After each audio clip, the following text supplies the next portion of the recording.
Amen. Dieu t'appelle à connaître sa volonté, à connaître ses choses. Et je veux que tu saches que ce ne sont pas des choses naturelles. Parce que Dieu n'est pas de ce monde. Jésus-Christ n'était pas de ce monde. Et un des témoignages que Jean-Baptiste rendait de Jésus, c'était qu'il était d'en haut. Et il parlait de ce qu'il avait vu et entendu parce qu'il était d'en haut. Et que son témoignage était supérieur au nôtre. Jésus-Christ n'est pas d'ici. Donc la pensée de Dieu, la volonté de Dieu, ce n'est pas quelque chose qui va être saisi par le premier venu.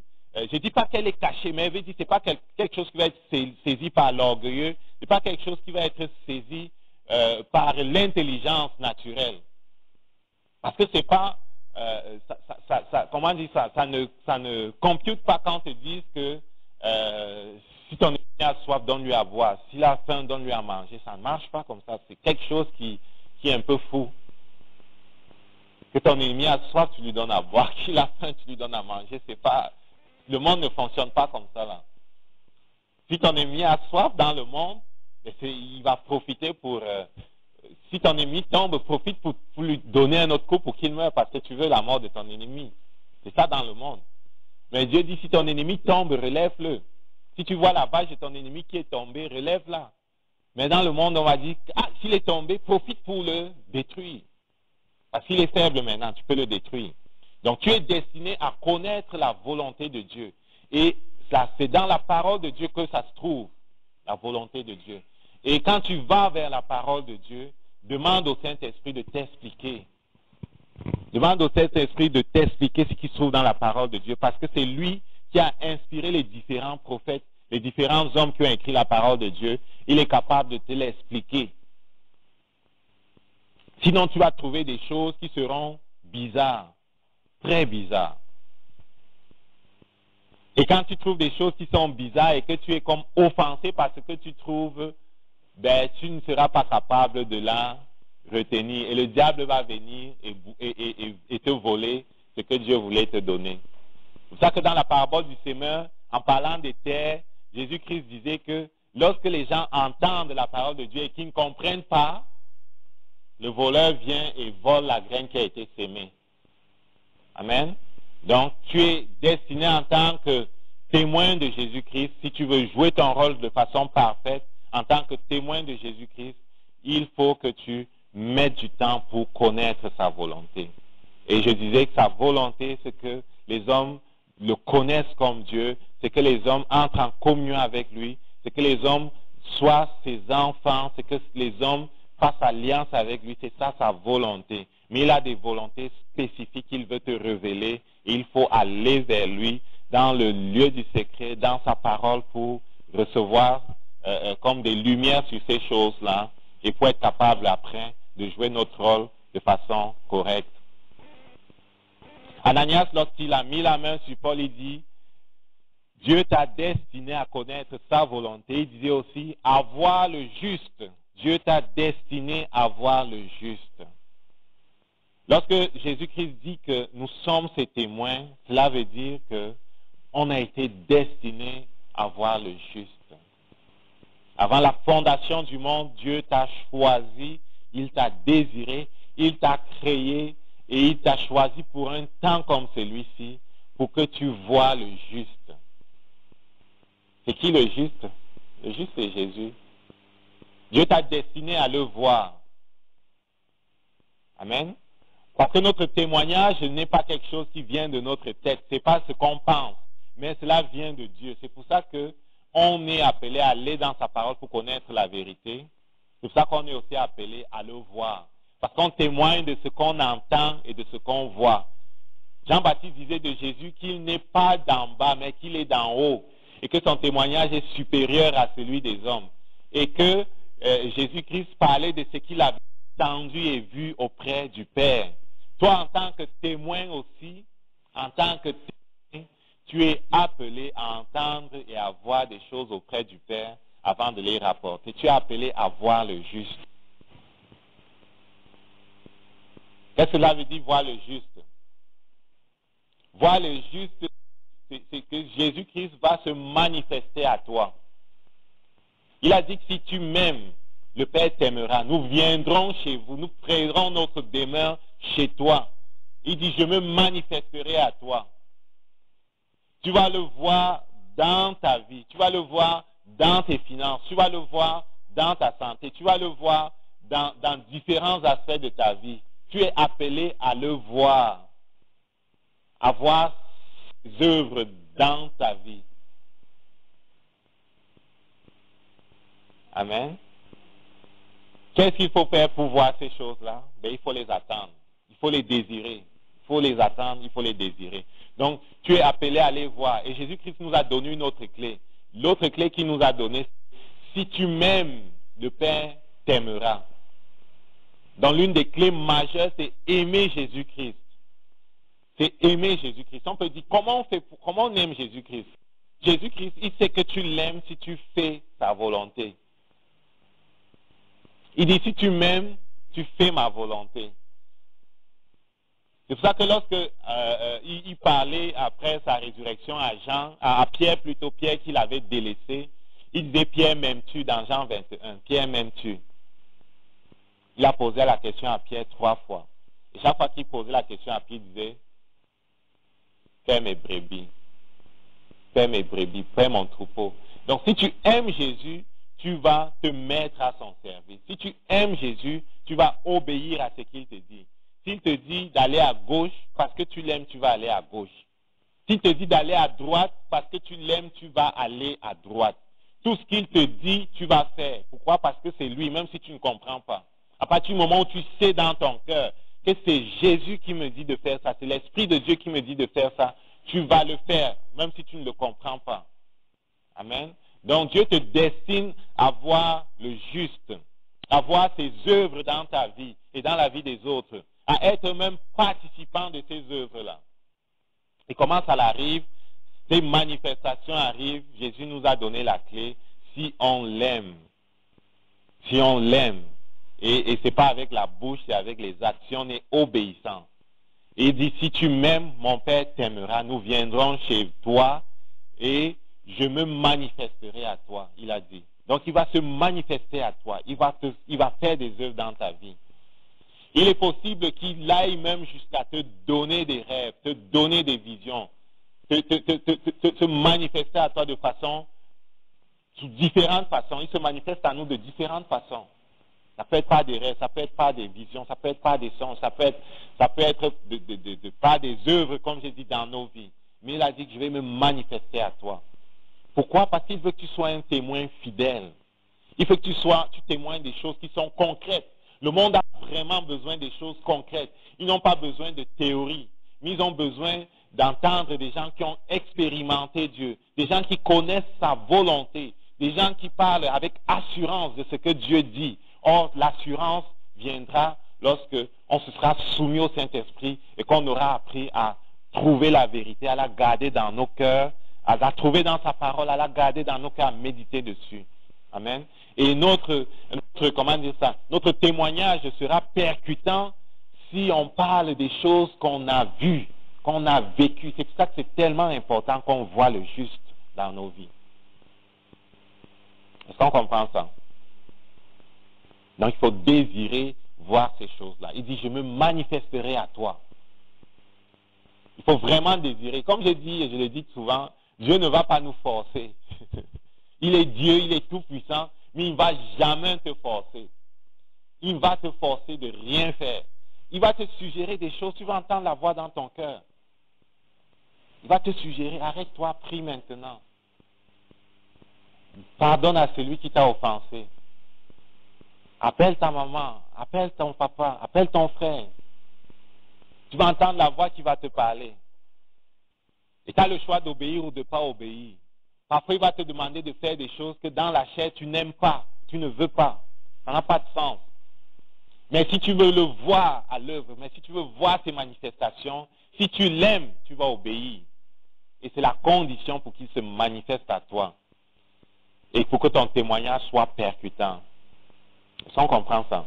Je ne sais pas si vous êtes souvent rendu compte, mais chaque fois que j'ai essayé de parler aux gens, je parle pour moi, de Jésus-Christ, parfois quand je pompe le gaz et que je finis de pomper le gaz, quand je m'en vais dans un endroit public, je sens Dieu qui me pousse à parler à des gens, où j'ai même le goût de leur parler, de partager ce que je vis.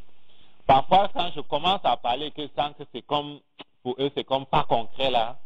Je ne vais pas m'astiner je ne vais pas, comment dire, continuer d'essayer de leur parler des versets, des choses comme ça là. Non, non, non, non.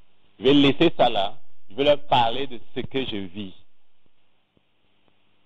Parce que ce que tu vis, c'est concret. C'est pas comme une théorie là. C'est concret, c'est ce que tu vis. Ok, tu commences à lui dire, voici ce que je vis avec mon père, avec mon père. Tu dis avec Dieu. Et tu témoignes de ce que tu vis. Tu témoignes de ta relation avec Dieu, de ce que c'est ton père. Lorsque tu es down, lorsque tu es en bas, tu peux revenir vers lui et tu ne te sens pas accusé, tu ne te sens pas rabaissé, mais au contraire, tu te sens accueilli. Tu peux parler de ce que tu vis avec Dieu, de cette communion que tu as avec lui. Tu peux parler même de comment il est intervenu dans ta santé, dans ta famille. Et je me rends compte que quand je parle de ces choses-là, de comment il est intervenu dans mon travail, quand je parle de façon concrète de ces choses-là, les gens se rendent compte que ce n'est pas une théorie. Parce que beaucoup là dehors ne sont pas sûrs de ce qu'ils croient. Ils ne sont pas sûrs de ce qu'ils croient. Leur vie est fondée sur du sable. C'est pour ça que lorsque ça bouge un peu, tout le monde panique. Tout le monde vit dans la peur et dans la crainte parce que c'est sur du sable que les vies sont bâties. C'est sur des théories de l'évolution et vie, je ne sais plus quoi d'autre. La réincarnation et toutes ces autres doctrines diaboliques là. C'est sur des théories que c'est bâti. Ils n'ont pas d'assurance. Mais lorsque tu parles de ce que tu as vécu, de ce que tu as vu, des manifestations que Dieu a faites dans ta vie, ça a un impact plus fort. Amen.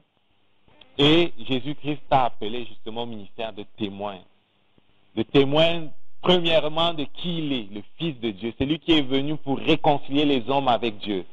Et ce témoignage-là, on ne le présente pas comme une théorie, mais on le présente avec des choses concrètes, le vécu. Parce que Dieu s'est manifesté dans notre vie. Parce qu'on a expérimenté quelque chose. Et qu'on parle de façon concrète, ce n'est pas de la théorie. Et il dit, Ananias, lorsqu'il parlait, je vais toujours lire dans le livre des Actes, verset 22, je suis sur le même verset là depuis, il dit, le Dieu de nos pères t'a destiné à connaître sa volonté, à voir le juste, à entendre les paroles de sa bouche. La troisième chose, c'est qu'il t'a destiné à entendre les paroles de sa bouche. Jésus dit, mes brebis entendent ma voix. Si tu es chrétien, tu es une brebis de Jésus-Christ, tu entends sa voix. Amen. Il te parle quotidiennement, tu entends sa voix. Peut-être il y a des moments où tu as de la misère à entendre sa voix, à discerner sa voix. Amen. Mais Dieu t'a destiné à entendre les paroles de sa bouche. C'est pour ça que Jean-Baptiste disait que Jésus-Christ avait un témoignage qui était supérieur. Pourquoi? Parce qu'il venait d'en haut, il n'était pas d'en bas comme les autres. Il venait d'en haut et il parlait de ce qu'il avait vu et entendu. Jésus-Christ venait d'en haut, c'était lui qui était le seul à même de représenter les choses d'en haut, de parler du Père, parce qu'il connaissait le Père. Le Père, c'est en haut. Personne n'a vu le Père. C'est seul Jésus qui avait vu le Père et qui était capable de représenter le Père. De parler du royaume de Dieu de façon concrète, parce qu'il connaissait ça. Il parlait de ce qu'il connaissait. Est-ce qu'on se rend compte qu'il y a des choses d'en bas et des choses d'en haut? Et Jésus-Christ, lorsqu'il parlait justement, il disait, je vous parlais des choses naturelles et vous ne comprenez pas. Qu'est-ce qui va arriver lorsque vous vous parlez des choses spirituelles, des choses d'en haut? Parce qu'il prêchait et il prenait toujours des exemples dans le naturel. Mais il disait, les gens avaient de la misère à comprendre. Mais il dit, quand je vais vous parler des choses d'en haut, comment vous allez faire pour comprendre? Donc, tu es destiné à entendre les paroles de sa bouche. Et le Père ne va pas te parler des choses d'en bas, justement, parce que tu n'es pas d'en bas non plus. Jésus-Christ n'était pas d'en bas, parce que tu es descendant de Jésus-Christ, tu n'es pas d'en bas. Est-ce qu'on comprend ça? On n'est pas de ce monde. Jésus-Christ, dans Jean 17, a dit, vous n'êtes pas de ce monde. Amen. Oui, on est dans le monde, mais on n'est pas de ce monde. Si tu as fait de Jésus-Christ ton Seigneur et ton Sauveur, si tu l'as invité dans ta vie, si tu as si tu as reconnu qu'à la croix, il est mort pour toi et qu'il est ressuscité, si tu l'as invité dans ta vie, Dieu a ressuscité ton esprit. Cela veut dire quoi? Cela veut dire que un tiers de toi sont comment dire ça, complètement parfaits. Ton esprit est ressuscité, ton esprit est comme Dieu. Dans ton esprit, tu es aussi parfait que Jésus, tu es aussi saint que Jésus. Dans ton esprit, tu es un descendant de Jésus. De la même façon que ma chair et mon sang descendent de mes parents, dans ton esprit, tu es comme descendant de Jésus. Je prends cette illustration-là pour qu'on comprenne. Est-ce qu'on comprend ça? Ton esprit a été recréé à partir de l'esprit de Jésus. C'est pour ça que la parole de Dieu déclare dans Romains 8, à partir des versets 29 et 30, qu'il est le premier-né d'une nouvelle création. J'aime à répéter ces choses-là parce que c'est fondamental qu'on comprenne notre identité. On n'est pas d'en bas. Et Jésus-Christ, qui n'était pas d'en bas, avait un témoignage qui venait du Père. Il parlait des choses du ciel. Et le ciel, justement, c'est notre demeure. Nous sommes ambassadeurs, laissés sur la terre pour parler du ciel. Nous sommes envoyés sur la terre pour parler du royaume de Dieu qui n'est pas de ce monde. Amen. Donc tu es destiné à entendre les paroles de sa bouche. Et comment on fait pour entendre les paroles de la bouche du Père? Ce n'est certainement pas en regardant la télé. Tu ne vas pas trouver ça là-bas. À moins que ce soit peut-être Oui, il peut passer par la télé pour te parler. Quand certaines émissions passent, Saint-Esprit peut te parler de ce qui se passe. Mais ce n'est pas l'endroit idéal, quoi. Amen. Il peut utiliser les choses de la nature. Tu peux même utiliser ton père ou ta soeur ou ta mère qui n'est pas croyant du tout pour te parler. Mais ce n'est pas de ça que je veux parler. Je veux parler, entendre les paroles de sa bouche. Là, c'est vraiment les choses d'en haut. Te donner des révélations qui vont vraiment te permettre de rendre témoignage efficacement du royaume de Dieu. Est-ce qu'on comprend ce que je dis? Donc Dieu te destine à entendre les paroles de sa bouche. Et pour se disposer à ce que cela réussisse, ce que Dieu veut faire dans nos vies, il faut venir à ses pieds. Il faut lui demander et il faut venir à ses pieds. Il faut même attendre ces choses-là. Si tu ne sais pas que Dieu te destine à quelque chose, tu ne vas pas le demander. Maintenant que tu sais qu'il te destine à entendre les paroles de sa bouche, et ce n'est pas des paroles simples, ce n'est pas des paroles relatives à tes chaussures ou à ta ceinture ou à ton repas, ce sont vraiment des paroles relatives à la destinée des nations, à ta destinée, à la destinée de la famille dans laquelle tu te trouves. Ce sont des choses d'en haut, quoi, au règne de Dieu qui descend dans le monde où tu es, à ton ministère ce sont des choses relatives à l'efficacité de ton ministère, de tes différents ministères, quoi. Ce sont des choses d'en haut. Comment ces choses-là vont entrer dans ce monde? C'est de ces choses-là que Dieu veut nous parler. C'est de son royaume qu'il veut nous parler. Il veut nous instruire de ces choses-là pour que quand on rend témoignage aux hommes, on parle comme celui qu'on est. Celui qui est ambassadeur. Un ambassadeur connaît parfaitement son pays. Il connaît ce que pense son président de tel dossier, de tel dossier, de tel dossier, parce qu'il est supposé représenter son président. Il est informé à tout moment des changements de la politique de son pays par rapport à tel dossier et tel dossier. En sorte que s'il a à prendre position alors qu'il se trouve dans un autre pays par rapport à n'importe lequel des dossiers là, il va être exactement en ligne avec son président. Sinon, il ne joue pas son rôle d'ambassadeur. Est-ce qu'on comprend ça? Tu es ambassadeur de Jésus-Christ. La parole de Dieu déclare, ce n'est pas moi qui le déclare. Okay, je peux trouver la référence tantôt. Là, c'est dans 1 Pierre 1 ou 2. Tu es ambassadeur de Jésus-Christ. Et en tant que tel, tu es appelé à être synchronisé avec lui, avec ce que Dieu pense. Tu es appelé à être en accord, connaître ce qu'il pense pour pouvoir le dire. Amen. L'ambassadeur, à tout moment, peut appeler son président ou peut recevoir des nouvelles de son président. Il faut être capable de rendre compte ou de prendre des positions qui sont alignées sur celles de son pays. Nous aussi, on est dans ce monde, mais on est d'un autre pays. On est d'une autre nation, le royaume de Dieu. Hein? Et la communication avec notre Père va nous permettre de prendre des positions claires qui sont celles du royaume de Dieu. Et parfois nos positions, pas parfois, toujours nos positions seront bizarres, différentes de celles des hommes. Mais que cela ne nous inquiète pas. Parce que c'est notre rôle d'entendre les paroles de Dieu et de les redire aux hommes. Est-ce qu'ils vont les comprendre toujours? Non. Est-ce qu'ils vont les recevoir toujours? Non. Parce qu'on ne recevait pas Jésus toujours. Parce que les disciples se faisaient mettre à la porte souvent. Parce que Paul s'est même fait lapider, parce qu'il était en train de parler de ce qu'il avait vu et entendu. Et peut-être tu t'es déjà fait lapider dans ta famille, peut-être tu t'es déjà fait rejeter. Amen. C'est pas étonnant. Parce que tu es bizarre. Si tu es un témoin fidèle, tu vas être bizarre. Est-ce qu'on comprend ça? Tu vas être comme... Tu n'es pas comme à ta place, tu es toujours comme bizarre là. On ne veut même pas te demander des conseils parce qu'on sait que ce que tu vas dire. OK? C'est comme si tu es toujours quelqu'un qui va à contre-courant. Et c'est vrai qu'en tant que chrétien, on va à contre-courant. Mais on ne doit pas lâcher pour faire plaisir aux hommes. Amen. Et quelqu'un disait que si en tant que chrétien, on n'a jamais eu d'adversité, si on n'a jamais vu le diable se lever contre nous, venir contre nous, si tu n'as jamais bombé contre le diable alors que tu cours dans la vie, c'est que peut-être tu cours dans la même direction avec lui. Hein? Amen. Et c'est vrai. Si tu cours dans la même direction avec le diable, tu ne vas jamais le bomber. Okay? Tu ne vas jamais entrer en face à face avec lui. Mais si tu veux servir fidèlement ton Dieu, tout l'enfer dès le matin va se lever contre toi chaque jour. C'était le cas pour Paul, c'était le cas pour Jésus.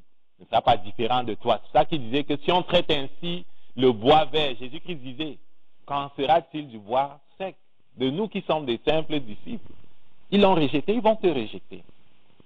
Mais quand tu as rejeté, alors que tu rends témoignage, alors que tu remplis ton ministère de réconciliateur, d'ambassadeur, lorsque tu es rejeté, ne t'en fais pas. Réjouis-toi parce que tu as joué ton rôle. Tu as fait ce que tu avais à faire. Tu as donné le conseil que Dieu t'a demandé de donner dans l'amour. Tu as apporté ce que tu devais apporter. Tu as montré le chemin, mais ça a été rejeté. Tu as agi dans l'humilité, dans l'amour, mais ça n'a pas été reçu. Réjouis-toi et avance. Pourquoi? Parce que tu as obéi au Père et que tu es en accord avec lui. Amen. On ne va pas toujours être reçu, on va être rejeté parfois. Amen. Mais continue de prier pour ceux à qui tu rends témoignage. Et ce que Paul faisait continuellement. Il priait pour les églises, il priait pour ceux vers qui il allait. Il ne s'arrêtait pas parce que c'était Dieu qui l'avait appelé, ce n'était pas les hommes. Donc si ton ministère n'est pas reconnu par les hommes, si ton ministère est combattu dans ta famille, combattu dans ton travail, si le rôle que tu es appelé à jouer n'est pas reconnu, continue quand même de le jouer parce que ce n'est pas moi qui t'ai appelé, c'est Dieu qui t'a appelé. Ce n'est pas quelqu'un qui t'a appelé, c'est Dieu qui t'a appelé. Et c'est à lui que tu rendras compte. Donc ne te laisse pas décourager. Est-ce qu'il y a des risques de se décourager? Oui, il y en a. Et Satan travaille ardemment pour que tu te décourages. Parfois, il passe par les personnes les plus proches de toi. Parce que ceux qui sont les plus proches de toi sont celles qui sont les mêmes à te blesser le plus. Quand quelqu'un qui ne te connaît pas est niaiseux avec toi, tu t'en fous, tu ne dors pas avec lui. Il n'est pas proche de toi. Mais si quelqu'un qui est proche de toi est niaiseux avec toi, ça te touche beaucoup. Parfois, tu es déçu, même des choses simples, parce que tu ne t'attendais pas à ça de lui ou d'elle. Il est proche. Normalement, il devait connaître ta pensée, connaître ci et ça, et avoir plus d'égards. Amen. Mais parfois, il va passer par les gens les plus proches pour te mettre à terre. Et ça est arrivé à Jean-Baptiste d'être comme dans un endroit de découragement.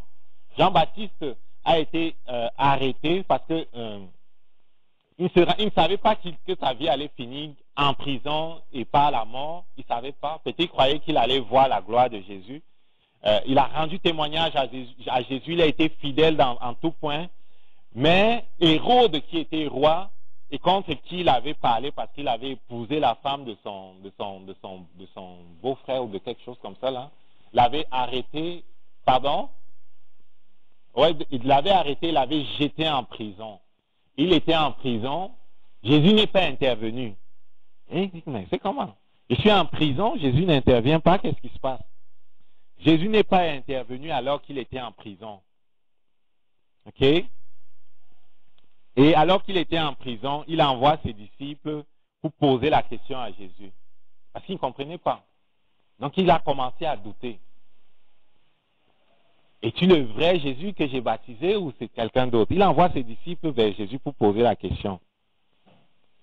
Et les disciples de Jean arrivent, qu'est-ce qu'ils disent? Ils disent à Jésus que Jean nous envoie vers toi, que je vais lire simplement. Dans Luc chapitre 7 à partir du verset 20. Donc Jean était comme découragé. Jean-Baptiste, il était découragé, il était en prison. Jésus n'est pas venu faire un miracle pour le sortir de la prison. Il était là et ça n'allait pas bien. Okay? Il avait peut-être rêvé de voir Jésus assis sur le trône à Jérusalem, mais il se pose des questions. Il envoie ses disciples pour se renseigner. Luc 7, verset 20. Arrivé auprès de Jésus, ce sont les disciples de Jean qui arrivent auprès de Jésus, il dit, Jean-Baptiste nous a envoyés vers toi pour dire, es-tu celui qui doit venir ou devons-nous en attendre un autre? Le doute avait commencé à frapper à la porte de Jean. Et parfois le doute va frapper à ta porte. Parfois le doute va frapper à ta porte. Parfois l'inquiétude va frapper à ta porte. Ce sont des amis, le doute, l'inquiétude et toutes ces choses-là. Ce sont des esprits en passant. Parfois ils vont frapper à vos portes. Parfois vous allez passer par la vallée de l'ombre de la mort. Vous avez obéi à Dieu, vous avez fait tout ce qu'il vous a dit, mais vous vous trouvez dans une situation bizarre et le secours semble ne pas venir. C'est comme si la situation va s'éterniser et le doute va frapper à votre porte. Alors Jean-Baptiste envoie une délégation vers Jésus pour poser la question. Es-tu celui qui doit venir ou devons-nous attendre quelqu'un d'autre? Es-tu vraiment loin de Dieu? Es-tu le Messie? Es-tu celui dont il est dit que lorsqu'il viendra, les chaînes vont être brisées, il n'y aura plus de domination, le royaume de David va être restauré? Es-tu celui vraiment qui restaure toutes choses? Es-tu vraiment celui-là qui fait en sorte qu'on ne se retrouve plus en prison? Es-tu celui qui va briser l'oppression des Romains? Es-tu vraiment celui-là ou devons-nous en attendre un autre? Verset 21, Jésus-Christ à l'heure même guérit plusieurs personnes de maladies, d'infirmités, d'esprits malins. Et il rendit la vue à plusieurs aveugles. Donc les disciples de Jean viennent et questionnent Jésus sur son identité. Est-ce qu'on s'est trompé? Es-tu vraiment loin de Dieu? Oui, tu t'appelles Jésus, là, Dieu sauve, mais es-tu vraiment loin? Es-tu loin? Parce que c'était ça. Es-tu le Christ? C'était ça la clé. Es-tu le loin là? Es-tu le prophète que Moïse avait prophétisé, que Isaïe avait prophétisé, que tout le monde avait prophétisé? Es-tu celui que moi-même j'ai prophétisé ou est-ce que je me suis trompé? Jésus-Christ ne leur répond pas. Il fait simplement les œuvres. Il guérit les malades, il chasse des démons, il ouvre la vue aux aveugles. Il a pris peut-être 1 heure à faire ça. Ce n'est pas précisé, mais ça prend quand même du temps de faire tout ce qu'il a fait là. Il a pris du temps pour faire tout ça. Au verset 22 maintenant, il dit, allez rapporter à Jean ce que vous avez vu et entendu. Pendant un moment, les disciples de Jean-Baptiste ont été comme témoins. Ils ont été spectateurs, et c'est ça le terme témoin. Ils ont été spectateurs des œuvres de Jésus-Christ. Les œuvres messianiques de Jésus-Christ, parce que ces œuvres étaient comme retracées étaient comme soulignées dans le livre d'Ésaïe comme étant des œuvres, les miracles que le Messie devait faire. Donc Jésus accomplit ces œuvres-là et il dit maintenant aux disciples, allez dire à votre maître ce que vous avez vu faire, ce que vous avez entendu, parce que ça correspond exactement à ce qui avait été prophétisé dans le livre des prophètes. Donc parfois on va être aussi dans des difficultés et on va être comme coincé et la clé pour nous pour sortir de notre embarras, pour sortir de nos ténèbres, ça sera de revenir à la parole de Dieu. de revenir à ce que Dieu a dit dans sa parole qui est immuable. C'est-à-dire, on sait que la parole de Dieu est immuable. Donc, lorsque le doute, lorsque la peur, lorsque toutes ces choses-là vont venir vers nous, lorsque les ténèbres vont venir vers nous, la clé de salut pour nous sera de faire ce que Jésus a fait. Il n'a pas réprimandé les gens, il n'a pas dit toutes sortes de paroles, il a posé des actes, il a en fait fait ce qui est écrit dans Ésaïe 35, verset 5. Il a fait ce qui est écrit, prophétisé dans Ésaïe 35, verset 5. Il a fait toutes ces choses-là qui parlaient du Messie, et il dit, allez lui dire, il va comprendre, parce qu'il connaît les Écritures. Donc ils sont certainement allés lui dire que les aveugles voient, les sourds entendent, toutes ces choses qui étaient prophétisées là, ça se passe. Ça se passe. Donc c'est vraiment lui. Donc il a pointé Jean vers la parole. Et ce sera ta bouée de sortie, ce sera aussi de retourner à la parole de Dieu. Amen. De retourner à la parole de Dieu pour que ton focus revienne sur les bonnes choses plutôt que de s'arrêter sur ce que le malin essaye de faire dans ta vie. Plutôt que de t'arrêter sur les persécutions, sur ce qu'il essaye de détruire dans ta vie, ton focus, par la grâce de Dieu, reviendra à l'essentiel, à ce qui est vraiment important, à ce qui est la source de ton témoignage et de ta force, à savoir les promesses de Dieu, la parole de Dieu. S'il dit, allez et dites-lui ce que vous avez entendu et vu. Et ça correspond exactement comme il dit à Ésaïe 35, verset 5. Il dit, alors s'ouvriront les yeux des aveugles, s'ouvriront les oreilles des sourds, alors les boiteux sautera comme un cerf, la langue du muet éclatera de joie, car les eaux jailliront du désert, les ruisseaux de la solitude et des ruisseaux de la solitude. Donc il a cité Ésaïe 35, verset 5, qui sont comme la prophétie qui parlait de ce qui allait se passer lorsque le Messie viendrait. Dieu nous appelle à être des spectateurs, à être des témoins de Jésus-Christ. Et on a cité 3 choses, je vais les rappeler avant qu'on ne finisse. 3 choses pour exercer notre ministère de témoin de Jésus-Christ de façon parfaite. Les 3 choses, c'est que Dieu nous a destinés à connaître sa volonté pour qu'on puisse jouer ce rôle-là. Il nous a destinés à connaître sa volonté. Sa volonté à 90% se trouve dans sa parole. Donc on doit tomber en amour avec sa parole et prier le Saint-Esprit de nous expliquer, parce que ce ne sont pas des choses qui se comprennent avec l'intelligence naturelle, ce sont des choses qui se comprennent avec la foi. Okay? On les comprend, on les appréhende avec la foi, et une fois qu'on les a saisis avec notre esprit, le Saint-Esprit permet que notre intelligence comprenne vraiment ce que cela veut dire. Ce sont des choses d'en haut. Donc il nous a appelés à connaître sa volonté, à voir le juste.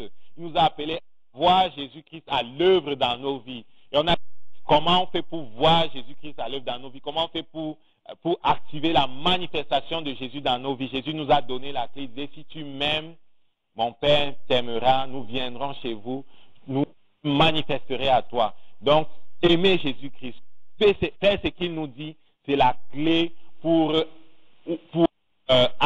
comment dire ça, amener la manifestation de Jésus dans nos vies. C'est la clé pour amener sa manifestation dans nos vies. On a dit que ces manifestations-là pouvaient être dans n'importe quel domaine de nos vies. Ce sont les œuvres qu'il fait dans nos vies, nos finances, notre vie sentimentale, notre santé. Ces œuvres, il va les faire pour autant qu'on reste, comment dire, qu'on reste dans sa volonté et que l'on lui est obéissant. On va voir ces œuvres-là.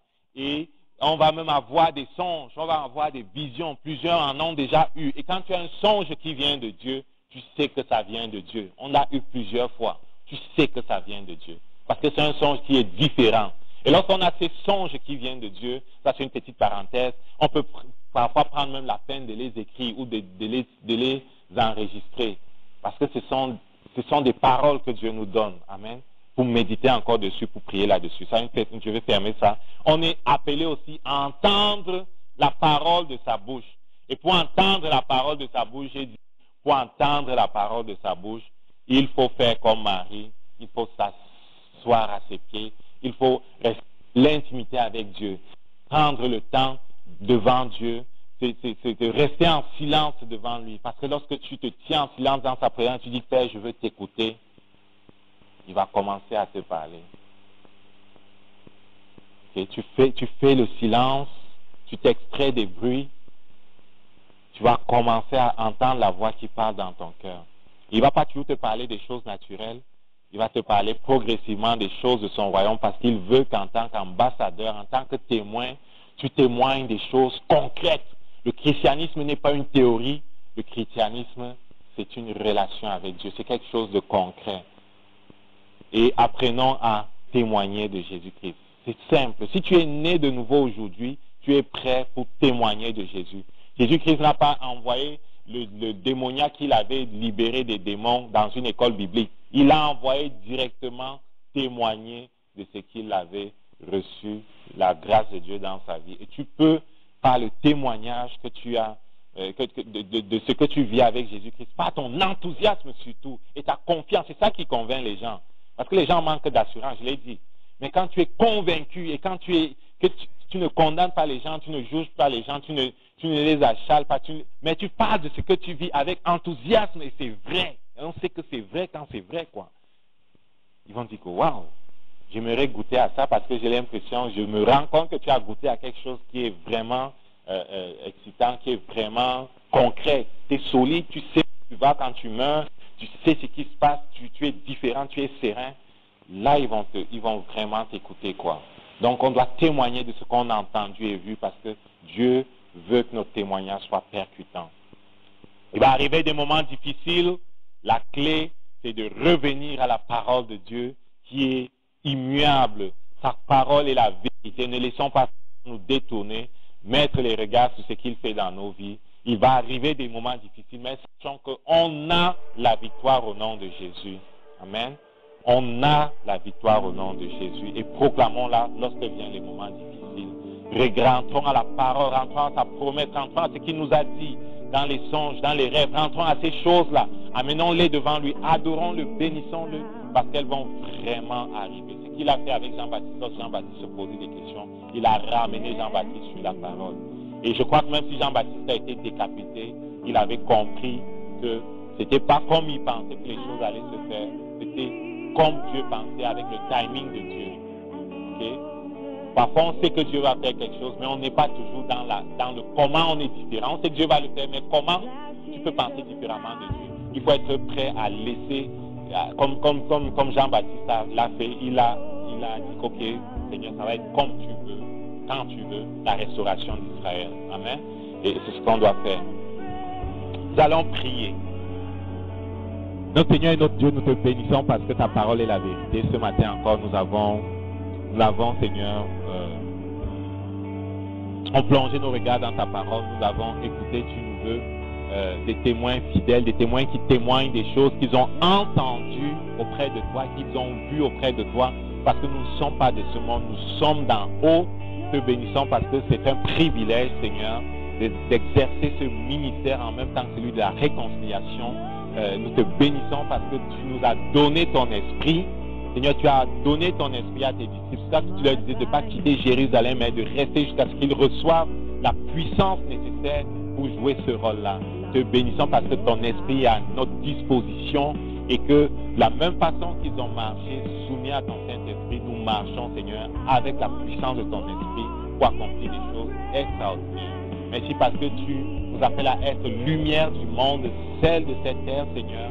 Et c'est par ta grâce que nous allons l'être encore aujourd'hui, demain et les jours qui vont suivre. Te recommandons nos différentes réunions de cette semaine encore, Père. Merci parce que tu viens et te manifestes, Seigneur. Nous ne voulons pas que notre foi soit fondée sur une théorie simplement, mais sur une manifestation concrète de ta présence, de ta puissance et des témoignages qui transforment des vies. Que ton nom soit sanctifié, Père, alors que tu restes avec chacun de nous selon ta promesse. Au nom de Jésus, Amen.